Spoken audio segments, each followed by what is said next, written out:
This middle-aged man is named Donald. He is an Icelandic farmer, living with his mother in a farming village. The land left behind by his father didn't bring in much. The corn and wheat fields failed every year.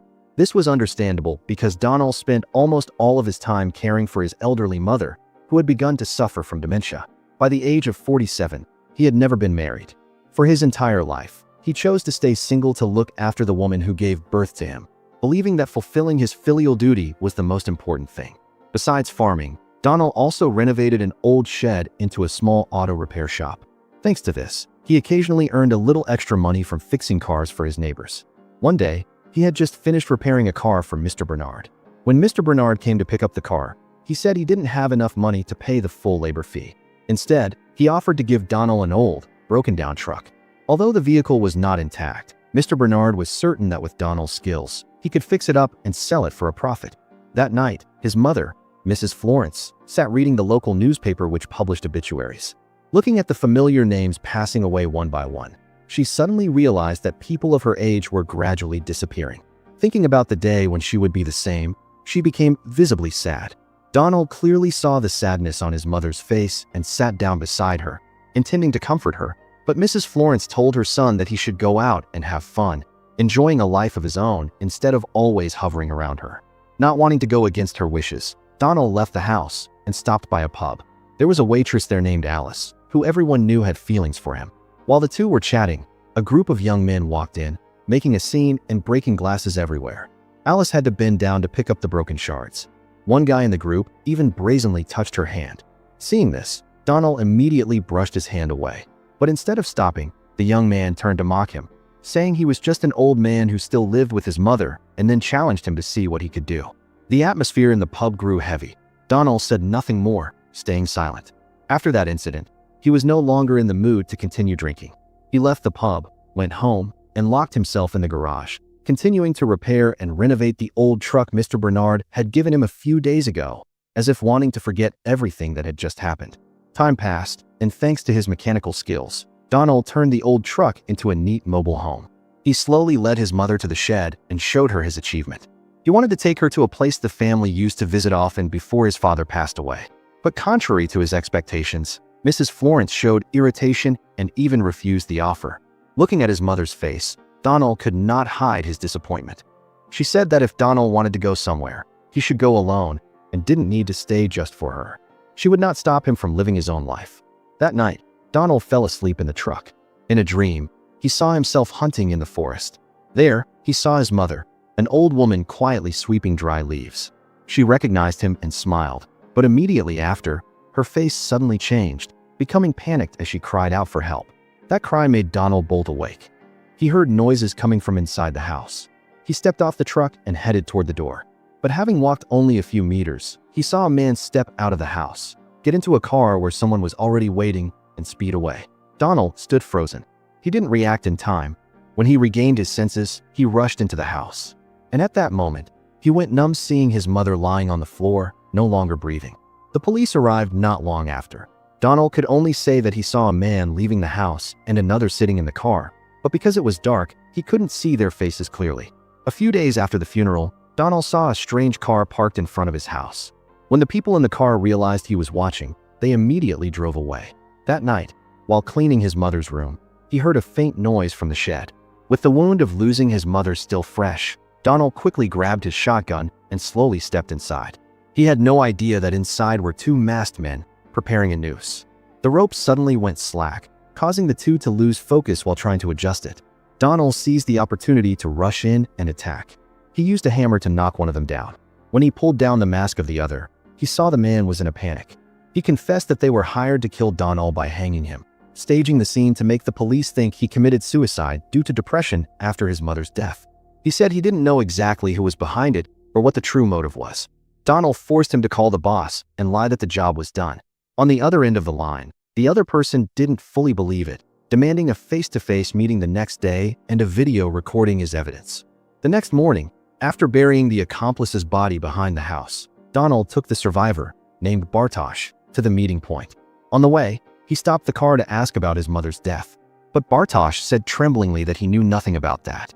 He confessed he was forced into this because the boss had kidnapped his sister and forced her into prostitution. If the boss found out he failed to kill Donald, his sister Kaya's life would certainly be in danger. Bartosz said his boss was the type of person who never showed mercy to anyone. Hearing that, Donald realized Bartosz was also just someone being coerced. He suggested they cooperate to both find his mother's killer and rescue Bartosz's sister, Kaya, whose location they still didn't know.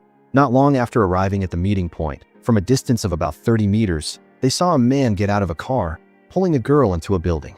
Bartosz recognized her at a glance as Kaya. Donald immediately told Bartosz to go in through the main door, while he would sneak in from the back to observe and stay alert in case something happened. Bartosz entered a room where two men named Gavigan and Jerome were waiting. Gavigan was the boss, the one who hired Bartosz to kill Donald. Gavigan asked Bartosz if the job was done and where the evidence was. Bartosz asked to see his sister, saying he had just seen her brought in. Gavigan replied that the girl was not there and had someone bring out another girl named Sophia to distract him. Knowing he was under suspicion, Bartosz tried to stall for time with various excuses, but Gavigan didn't believe him at all.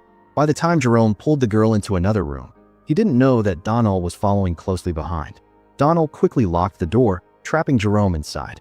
Immediately after, Donald burst into the room, pointed a gun at Gavigan's head, and forced him into the car. Gavigan was knocked unconscious and taken into the woods. While waiting for him to wake up, Donald nonchalantly cooked a pot of soup and sat eating with Bartosz as if waiting for an important answer. When Gavigan regained consciousness, Donald asked repeatedly about his mother's death while eating, but Gavigan still acted arrogant. He mocked and uttered insults toward Mrs. Florence. Hearing those words, Donald could no longer restrain himself. He picked up the pot of hot soup and threw it straight at him.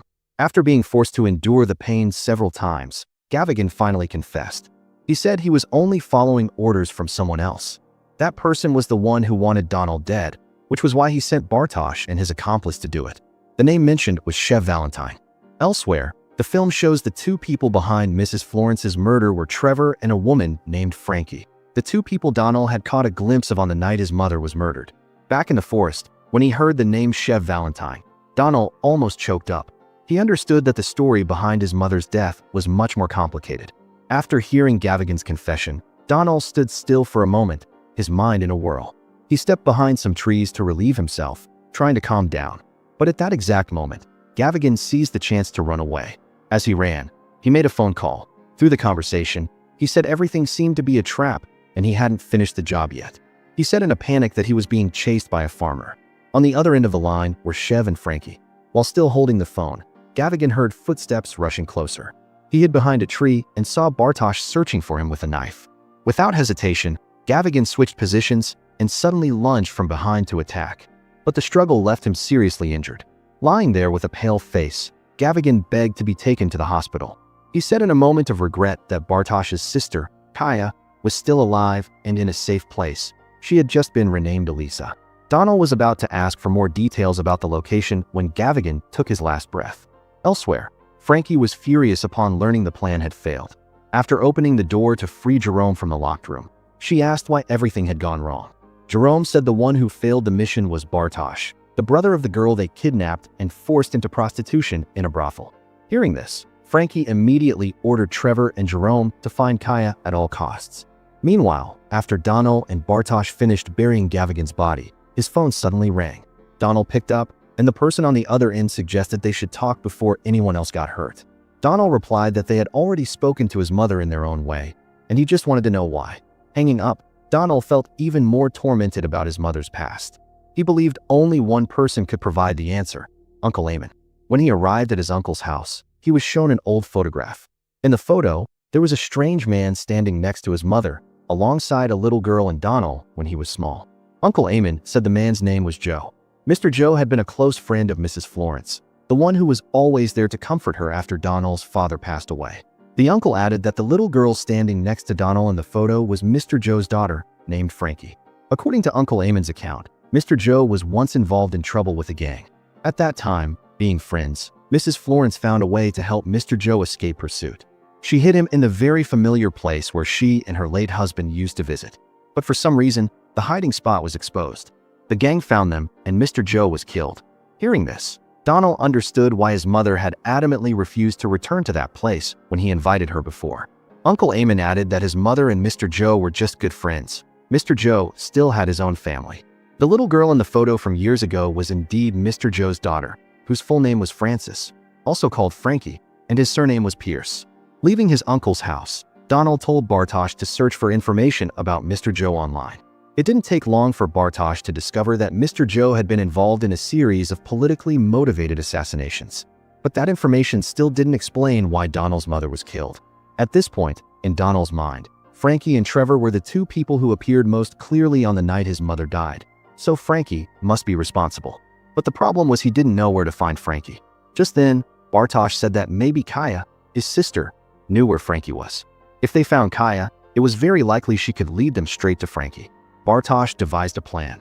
He told Donald to pretend to be a man looking for a girl, calling a broker's number he provided and requesting to meet a girl named Elisa at an apartment.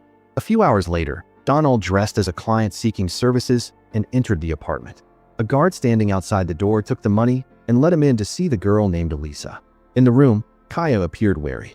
She didn't believe Donald's words, thinking he might be someone sent to capture her.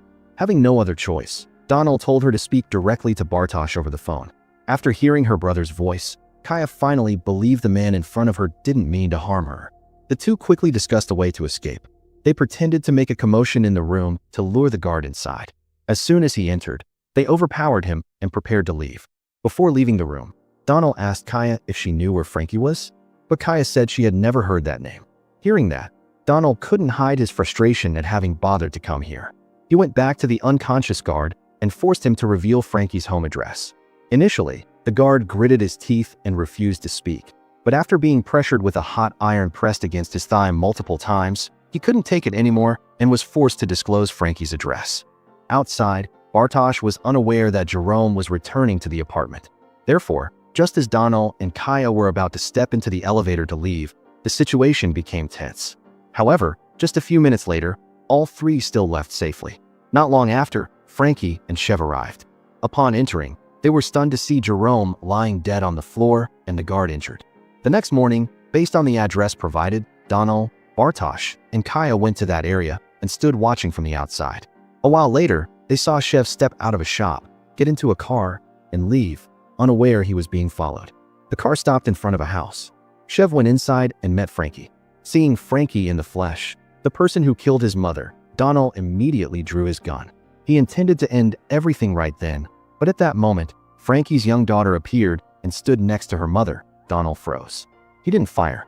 That night, when they returned to that house, they were cut off in the middle of the road by a man named Fordos who pointed a gun at them. This person said they might have been followed. He also reminded them, what if the truth wasn't what they thought? That no one truly knew the whole story. He suggested Donald should stop and go home. Meanwhile, at her house, Frankie vented all her anger on Trevor, blaming him for not killing Donald from the start. She kicked him out, then called another subordinate, ordering him to find Donald's location. At the same time, Donald returned to Uncle Eamon's house. The house was pitch black. The power had been cut. He stepped in quietly through the unlocked door. Inside, Uncle Eamon was lying on the floor, seriously injured. Before Donald could understand what was happening, Uncle Eamon told him the whole truth from years ago. In reality, his mother and Mr. Joe once had a romantic relationship. When Mr. Joe's political rivals found out, they threatened to harm Donald if Mrs. Florence didn't reveal where Mr. Joe was hiding. Finally, wanting to protect her son, she was forced to disclose the hiding spot. Hearing this, Donald understood that Mr. Joe's death had left a seed of hatred in Frankie's heart. She believed Mrs. Florence had betrayed him and indirectly caused her father's death. Not long after finishing his story, Uncle Eamon grew weak and drew his last breath. While Donald sat stunned beside Uncle Eamon's body, his eyes instinctively glanced out the window, and in that very moment, he saw a car just stopping in front of the house. The person getting out was none other than Frankie along with a henchman. Donald skillfully subdued Frankie. Then he took her through the back door and forced her into the car. He easily captured Frankie while his henchman remained completely unaware. Meanwhile, in a hotel room, Bartosz decided to leave his sister on the pretext of throwing away the gun still in his pocket. Almost at the same time, Fordos, Frankie's subordinate, called Trevor to report that Frankie had been kidnapped by Donald. While on the way, Bartosz changed his mind. Thinking of Donald's situation, he was worried and decided to go back to help. He went to Uncle Eamon's house. As soon as he stepped inside and saw blood splattered about, Bartosz was stunned. He realized it could be Donald's blood and understood that Donald was no longer there. In another development, Donald had taken Frankie to a deserted beach. There, he asked why she killed his mother, and Frankie told him the truth. She admitted she did it to take revenge for the death of her father, Mr. Joe. But the one who killed Mr. Joe was not a political rival as everyone thought, but Donald's mother herself. Frankie recounted that on the night before Mrs. Florence was murdered by her and Trevor, the mother had confessed to her that she loved Mr. Joe even more than the love she had for her own son. However, Mr. Joe did not accept leaving his family. He chose to end the relationship. Unable to accept that, Mrs. Florence lost control and fired a gun at Mr. Joe, killing him on the spot. To avoid being seen as a murderer, Mrs. Florence intentionally called Mr. Joe's political rivals to the scene to frame him. After hearing everything, Donald was speechless. He felt a deep sorrow. In the end, he decided to forgive Frankie. He didn't kill her, especially knowing she still had a young daughter. But as Donald just turned his back to walk away, tragedy struck again. Bartosz appeared. He said he had given her a chance, but it was too late. The situation spiraled out of control. On the other side, Trevor had killed Bartosz after learning that Frankie was dead. Bartosz was not directly involved, but still became a victim, and thus the cycle of revenge continued to lengthen. This is where the story closes. A chain of misunderstandings, hatred, and secrets from the past pushed everyone into tragedy. What are your thoughts on the movie? Please comment to let me know.